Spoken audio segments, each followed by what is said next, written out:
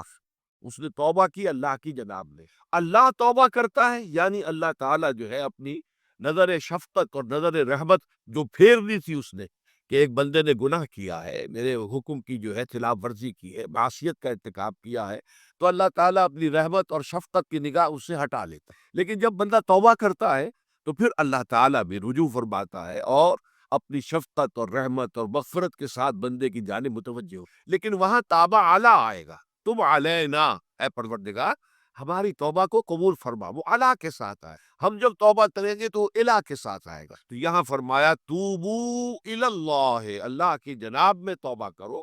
پلٹو رجوع کرو,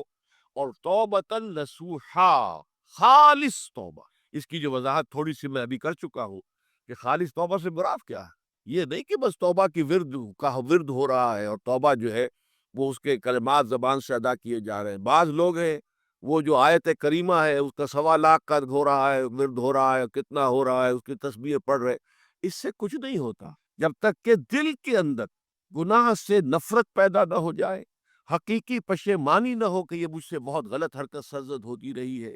پختہ ارادہ نہ ہو کہ آئندہ یہ کام نہیں کروں گا یا کروں گی,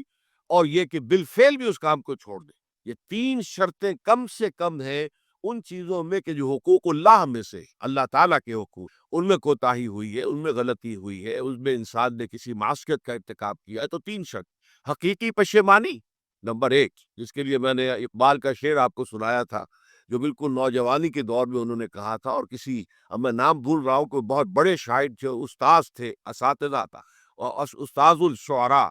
انہوں نے کہا تھا کہ میاں صاحبزادے اس عمر میں, اور یہ شعر اس قدر اونچا شعر ہے کہ موتی سمجھ کے شان کریمی نے چن لیے قطرے جو تھے میرے عرق انفعال کے. انفعال کہتے شرمندگی کو, کہ میں جب شرمندہ ہوا کہ میں اللہ کی جناب میں یہ کیا حرکت کر بیٹھا, تو اس سے میرے پیشانی پر جو پسینے کے قطرے رونما ہوئے, اللہ تعالیٰ نے ان کو موتی سمجھ کے چن لیا. اللہ تعالیٰ کو بندے کی توبہ سے اتنی خوشی ہوتی. وہ حدیث بھی میں آپ کو سنا چکا ہوں کہ تم اندازہ کرو, ایک شخص ہے کہ جو ایک ریگستان میں لقودق صحرا میں سفر کر رہا تھا, اس کا ایک اونٹ تھا جس پر وہ سفر کر رہا تھا, اسی پر اس کا جو بھی راستے کا کچھ کھانا وانا تھا, خوراک تھی, وہ بھی, اس کی پوٹلیاں بھی تھی, اور پانی کی چھاگل بھی بندھی ہوئی تھی. تھوڑی دیر کے لیے وہ ایک درخت کے سائے میں بیٹھ گیا استراحت کے لیے. وہ اسی میں آنکھ لگ گئی اس کی. اب جب آنکھ کھلی تو دیکھا کہ اونٹ کھائی. اب اونٹ گویا کہ اس کی زندگی کا واحد سہارا, کہاں جائے گا بغیر اونٹ کے. اس توڑا دائیں بائیں, شمال جنوب مغرب مشرق سب میں, کہیں جہاں تک وہ کر سکتا تھا اسے کہیں اونٹ نظر نہیں. تو پھر وہ اسی درخت کی سائے میں آ کر بیٹھ جاتا ہے موت کے انتظار میں کہ اب تو موت ہی آئے گی, نہ کھانے کو کچھ, نہ پینے کو پانی, نہ سواری کہ میں کہیں یہاں سے نکل سکتا. اچانک دیکھتا ہے کہ وہ اونٹ تو کھڑا ہوا ہے اور وہ سامان بھی موجود. تو اس میں فرط مسرت کی وجہ سے خوشی اتنی شدید ہوتی ہے اسے کہ وہ کہنا تو یہ چاہتا ہے اللہ میں تیرا بندہ ہوں تو میرا رب, لیکن وہ کہہ یہ بیٹھتا ہے اللہ میں تیرا رب ہوں تو میرا بندہ ہے. یعنی اتنا وہ اپنے اس میں حواس کھو بیٹھتا ہے خوشی کی وجہ سے. اتنی ہی خوشی ہوتی ہے اللہ تعالیٰ کو اپنے کسی گناہ گار بندے کی توبہ سے. اب آپ اندازہ کی, یہ ہے جو تشبیہ حضور صلی اللہ علیہ وسلم نے توبہ کی عظمت کے لیے. تو اس کے حوالے سے, اور میں آپ کو فلسفے کے طور پر بھی بتا چکا ہوں کہ بہت بڑی غلطی جو ہے, جیسے ان دونوں صورتوں کا جو مرکزی مضمون میں نے بتایا تھا کہ خاندانی زندگی میں 2 انتہائی کیفیات پیدا ہوتی ہیں, یا میاں بیوی کی موافقت نہیں ہو رہی تو آخری حد ہے طلاق, یا یہ ہے کہ اتنی محبت ہو گئی ہے کہ محبت کی وجہ سے شریعت کی حدود کے اندر رد و بدل ہو رہا ہے. تو پہلے کے موضوع کے اوپر سورہ طلاق ہے اور دوسرے موضوع کے اوپر سورہ طے. تو طلاق کے معاملے میں بھی عیسائیوں سے جو بہت زیادہ غلطی, بہت بڑی سرزد ہوئی, وہ یہ ہے کہ حضرت عیسیٰ نے یہ فرمایا تھا کہ جو شخص اپنی بیوی کو طلاق دیتا ہے گویا کہ ناحق, وہ گویا کہ اس سے زنا کرواتا ہے. یعنی یہ کہ طلاق ہو گیا اس کو, اب وہ بیچاری جو ہے وہ بے شوہر کے ہیں, عام طور پر متعلقہ سے کوئی شادی نہیں کرتا, تو اب اس کے فتنے میں مبتلا ہونے کا امکان موجود, وہ زناکاری پر آمادہ ہو سکتی ہے. تو جس شخص نے اسے غلط طلاق دی تھی در حقیقت وہ ذمہ دار ہوگا اس زناکاری کا جو وہ کر رہی. یہ اصل میں ایک اخلاقی تعلیم تھی جس کو کہ انہوں نے قانونی سمجھ لیا اور طلاق کا دروازہ بند کر دیا. حالانکہ شریعت موسوی میں طلاق کا راستہ کھلا تھا, جیسے شریعت محمدی میں, کہ اگر کوئی صورت ایسی ہے کہ مزاج نہیں مل رہا ہے تو ٹھیک ہے, علیحدہ ہو جاؤ, سیپریشن کا راستہ کھلا ہوا ہے. اگرچہ اللہ کو حلال چیزوں میں سب سے زیادہ ناپسند طلاق ہے۔ اللہ چاہتا یہی ہے کہ یہ بندن بن جائے تو مزہ رہے ساری، لیکن یہ کہ یہ بھی نہیں ہے کہ گھر کے اندر چک چک ہوتی رہے، چپنش چلتی رہے، گھر کے اندر چین نہ رہے، راحت نہ رہے، باہمی اعتماد نہ ہو، اور پھر بھی وہ بندن بندہ رکھا جائے، اس کا کوئی فائدہ نہیں۔ تو قانون وہ تھا، لیکن اخلاقی تعلیم یہ تھی، جیسے حضور نے فرمایا ابغض الحلال عند اللہ الطلاق۔ لیکن ساتھ ہی میں نے وہ حدیث بھی آپ کو سنا دی کہ جو شخص اپنی بیوی کی جو بھی اس کی روش ہے اس سے سخت نالا ہے، شکایتیں کرتا پھرتا ہے دوسروں سے، طلاق نہیں دیتا، تو اللہ تعالیٰ اس کی دعا سنتا ہی نہیں کہ جب میں نے تمہارے لیے راستہ کھلا ہوا تھا وہ تم اختیار نہیں کر رہے۔ تو یہی معاملہ در حقیقت عیسائیوں نے اس حد تک بڑھایا کہ حضرت آدم اور حوا سے جو خطا ہو گئی تھی، وہ خطا جو ہے وہ تو ہر انسان دنیا میں جو آتا ہے تو خطا کار ہے، وہ اپنے آباء و اجداد، اپنے اما حوا اور اپنے ابا آدم کی خطا لے کر اپنے ساتھ پیدا ہو رہا ہے، تو گناہ گار ہے۔ Man is sinful from the very birth. اب اس کا کیا علاج ہو گیا؟ وہ تو اس کا علاج ڈھونڈا کہ اللہ نے اپنا اکلوتا بیٹا زمین پر بھیج کر اور اسے ان لوگوں کی طرف سے کفارہ بنا لیا کہ جو ہمارے اس بیٹے پر ایمان لے۔ یہ سارا عقیدہ بنائے فاسد علی الفاسد کیوں ہوا؟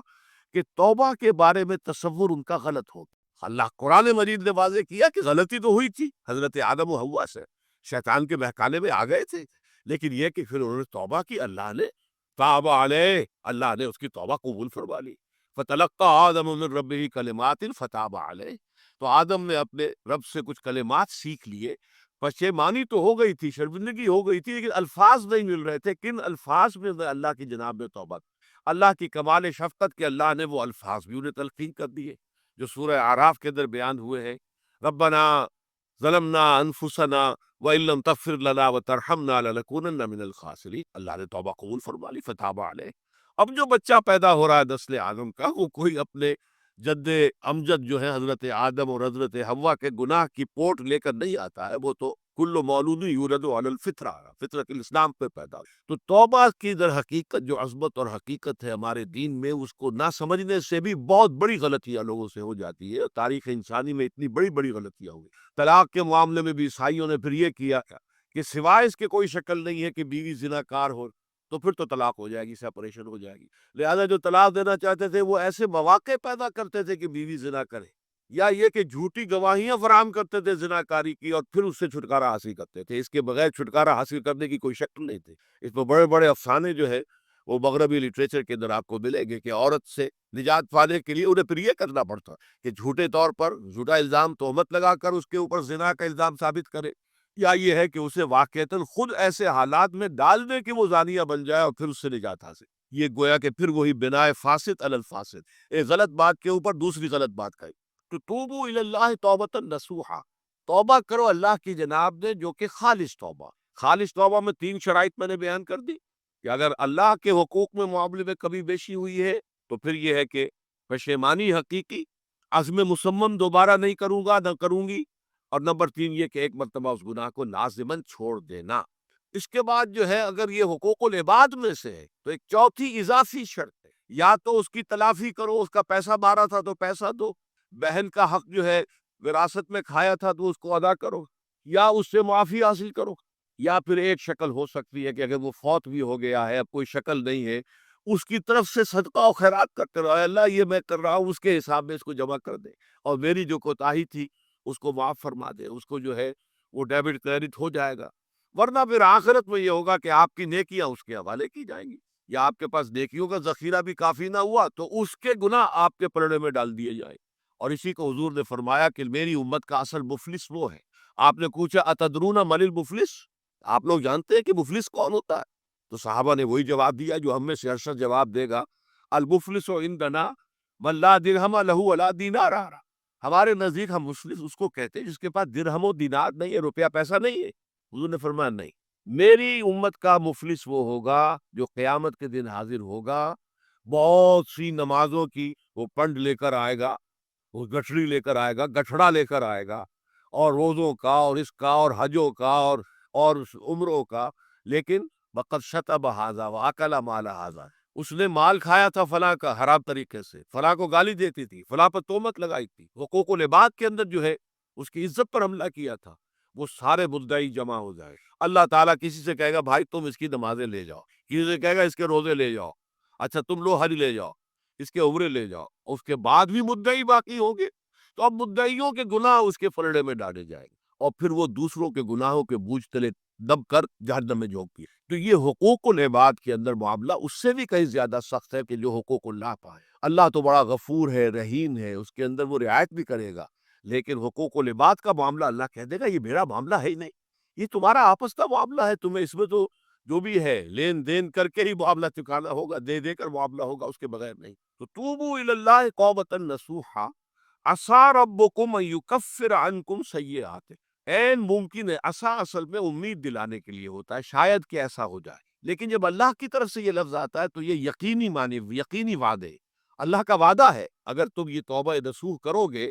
تو اللہ کا وعدہ ہے تم سے کہ وہ تم سے تمہاری برائیوں کو دور کر دے۔ یہ تکفیر کے لفظ کو بھی سمجھ لیجئے، کفر کا اصل معنی ہے چھپا دینا، دبا دینا، اسی لیے گناہ کا کفارہ ہوتا ہے۔ آپ سے گناہ ہو گیا، آپ نے کفارہ دے دیا تو گناہ چھپ گیا، دب گیا، اس کے اثرات زائل ہو گئے، وہ آپ کے نامہ اعمال سے اس کو ختم کر دیا۔ یہ ہے کفارہ، کفارہ۔ کفار جمع ہے کافر کی، کافر جو ہے وہ حق کو چھپاتا ہے، اللہ کی دعوت جو دی جا رہی ہے اس کو دباتا ہے، تو اس معنی میں وہ کافر ہے، انکار کرتا ہے۔ لیکن یہ کہ ایک کفران نعمت ہے، کسی نے آپ پر احسان کیا ہے اور آپ اس کا احسان نہیں مان رہے، آپ کے لیے دل میں اس کے لیے کوئی احسان بندی کے جذبات پیدا نہیں ہوئے، تشکر کا جذبہ پیدا نہیں، یہ کفران نعمت۔ تو تکفیر اس کو بھی کہتے، تکفیر اسے بھی کہتے ہیں مسلمان امت میں سے کسی کو نکال دینا، اس لیے کہ وہ بنیادی عقائد میں علیحدہ ہو گیا ہے، تو یہ پرجنگ ہے، یہ بھی تکفیر ہے۔ تو تکفیر اعمال کیا ہے کہ برے اعمال کو دھو دے گا تمہارے نامہ اعمال سے، اور نمبر دو، تمہارے دامن کردار سے بھی دھو دے گا، جو غلطیاں تمہارے اوپر چلی آ رہی تھی اتنے عرصے تک تم کرتے رہے ہو، تمہارا کردار جو ہے اس سے مقدر ہو گیا ہے، اس کے اندر جو ہے خرابی پیدا ہو گئی ہے، تو اللہ اس کو بھی دھو دے گا۔ تو دنیا میں بھی تکفیر کا اثر ہوگا کہ انسان کی اصلاح ہو جائے گی، اس کی سیرت و کردار جو ہے صحیح رخ پر آ جائیں گے، اور آخرت میں یہ ہے کہ اس کا جو اعمال نامے میں جو گناہ درج تھا وہ وہاں سے صاف کر دیا جائے گا، محو کر دیا۔ یہ تکفیر دو گناہ ہے، اور اس میں جو ہم سورہ الفرقان میں پڑھ کر آئے ہیں وہ اس سے بھی اگلی بات ہے، اولئک یبدل اللہ سیئاتہم حسنات۔ جہاں گناہ کا اندراج تھا وہاں اب نیکی کا اندراج ہو جائے گا، تمہاری سیرت و کردار میں جو گناہ کا پہلو تھا وہ اب نیکی کے پہلو میں بدل جائے گا۔ یہ تکفیر گویا کہ دنیا میں بھی اور آخرت۔ عسیٰ ربکم، امید ہے اور اللہ کا وعدہ ہے کہ وہ تم سے تمہاری برائیوں کو دور کر دے گا۔ مطلب یہ کون انسان ہے جو برائی سے بالکل پاک ہے؟ کل بنی آدم خطاؤن و خیر الخطائین التوابون۔ توبہ کرو، توبہ نصوح کرو، اللہ تعالیٰ دھو دے گا، تمہارے دامن کردار سے بھی داغ اور دھبے صاف کر دے گا، اور تمہارے اعمال نامے سے۔ وَيُدْخِلَكُمْ جَنَّاتٍ تَجْرِي مِن تَحْتِهَا الْأَنْهَارُ، اور تمہیں داخل کرے گا ان باغات میں جن کے نیچے یا جن کے دامن میں ندیاں بہتی ہوں گی۔ یوم لا یخزی اللہ النبی والذین آمنوا معہ، وہ دن کہ جس دن اللہ رسوا نہیں کرے گا نہ نبی کو اور نہ ان کو جو ان کے ساتھ ایمان لائے۔ ان کے ساتھ ایمان لانے، ظاہر بات ہے انبیاء کے رسوا ہونے کا تو کوئی سوال ہی نہیں، یہاں اس کا ذکر جو ہے وہ تو صرف بطور تذکرہ کر دیا گیا، ورنہ اصل کیا ہے، جو نبی کے ساتھ ایمان لائے۔ اور نبی کے ساتھ ایمان لانے والوں میں درجہ اول کے لوگ وہ ہیں جو صحابہ کرام، جو حضور کے زمانے میں تھے، حضور کے ساتھ دیا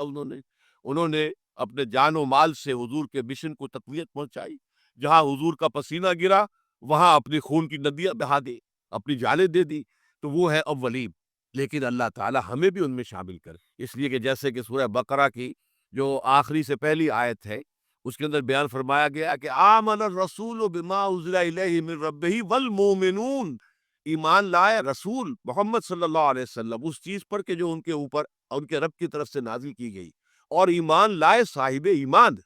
وہ صاحب ایمان سب کے سب شامل ہو جائے۔ تو قیامت کے دن اللہ تعالیٰ رسوا نہیں کرے گا، یوم لا یخزی اللہ النبی والذین آمنوا معہ، جس دن کہ اللہ تعالیٰ رسوا نہیں کرے گا نہ اپنے نبی کو صلی اللہ علیہ وسلم اور نہ ہی ان کو کہ جو ان کے ساتھ ایمان لائے۔ اور یہ آخرت کی رسوائی جو ہے بہت بڑی رسوائی ہے۔ دنیا کی رسوائی انسان جو ہے اس کو بہت ہلکا سمجھے، آخرت کی رسوائی بہت بڑی ہے۔ پوری خلق خدا جہاں جمع ہوگی، پوری انسانیت جمع ہوگی، تمام آدم سے لے کر آخری انسان تک جمع ہوں گے، اور وہاں اگر رؤوس الاشہاد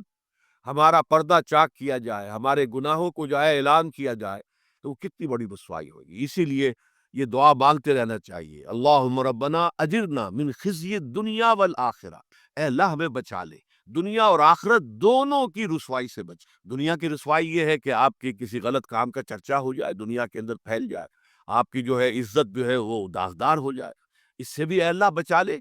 پردہ ڈال دے۔ جیسے کہ حضور نے لفظ استعمال کیا، اللہ یتغمدنی ربی برحمتہ، اللہ یہ کہ میرا پروردگار مجھے اپنی رحمت کی چادر تلے ڈھانپ لے۔ اللہ تعالیٰ دنیا میں بھی ہمیں ڈھانپے رکھے اور آخرت میں بھی ڈھانپ لے۔ تو یہ خزی دنیا والآخرہ، اے اللہ ہمیں دنیا کی بھی رسوائی سے بچائے رکھ اور آخرت کی رسوائی سے بھی بچا لیجیے۔ بارک اللہ لی ولکم فی القرآن العظیم ونفعنی وإیاکم بالآیات والذکر۔ اس وقت یہ ہے کہ اصل نماز یہی ہے، یہ سورہ فاتحہ۔ چنانچہ میں آپ کو حدیث سنا رہا ہوں جو صحیح بخاری میں بھی ہے، صحیح مسلم میں بھی ہے، جامع ترمذی میں بھی ہے، سنن ابی داود میں بھی ہے، سنن النسائی میں بھی ہے، اور بہت سی کتابوں میں موجود ہے۔ اور یہ عن عبادۃ بن صامت رضی اللہ تعالی عنہ، حضرت عبادہ بن صامت سے ہے مرفوعا کہ حضور نے فرمایا لا صلاۃ لمن لم یقرأ بفاتحۃ الکتاب، اس شخص کی کوئی نماز نہیں ہے جس نے کہ سورہ فاتحہ کی تلاوت نہیں کی۔ اب اس سے ہمارے ہاں ایک بڑا اختلاف پیدا ہوا، وہ نوٹ کر دیجیے۔ ایک رائے یہ ہے، آپ اگر علیحدہ نماز پڑھ رہے ہیں تو ظاہر بات ہے کہ آپ کو ہر رکعت میں خود پڑھنی ہی پڑھنی ہے سورہ فاتحہ۔ جب باجماعت پڑھ رہے ہیں، اب کیا شکل، امام پڑھ رہا ہے سورہ فاتحہ تو کیا مقتدی کو بھی پڑھنی چاہیے؟ اس حدیث میں جو الفاظ کی شدت ہے اس کی بنا پر رجحان یہ ہوتا ہے کہ یقیناً اس صورت میں ہر شخص کو لا صلاۃ لمن لم یقرأ بفاتحۃ الکتاب، جس نے کہ فاتحہ کی تلاوت نہیں کی، قرات نہیں کی، اس کی کوئی نماز ہی نہیں۔ تو یہ موقف ہے امام شافعی کا، یہی مسلک ہے ہمارے اہل حدیث بھائیوں کا کہ آپ چاہے اکیلے نماز پڑھ رہے ہو، چاہے امام کے پیچھے پڑھ رہے ہو، اور چاہے امام جو ہے وہ جہری رکعت پڑھا رہا ہے اور چاہے سری رکعت پڑھا رہا ہے۔ خاموشی والی رکعت سورہ، آپ کو معلوم ہے کہ نماز جو ظہر اور عصر کی ہے وہ چاروں رکعتیں جو ہے وہ سری ہے، مغرب کے اندر آ کر دو جہری ہیں ایک سری ہے،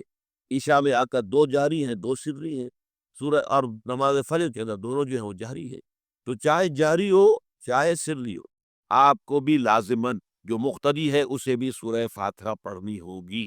اب اس کے لیے انہوں نے یہ طریقہ جو ہے تلقین کیا ہے کہ امام تیزی سے نہ پڑھے، رک رک کر پڑھے الحمدللہ رب العالمین، اس کے بعد اتنا وقفہ دے دے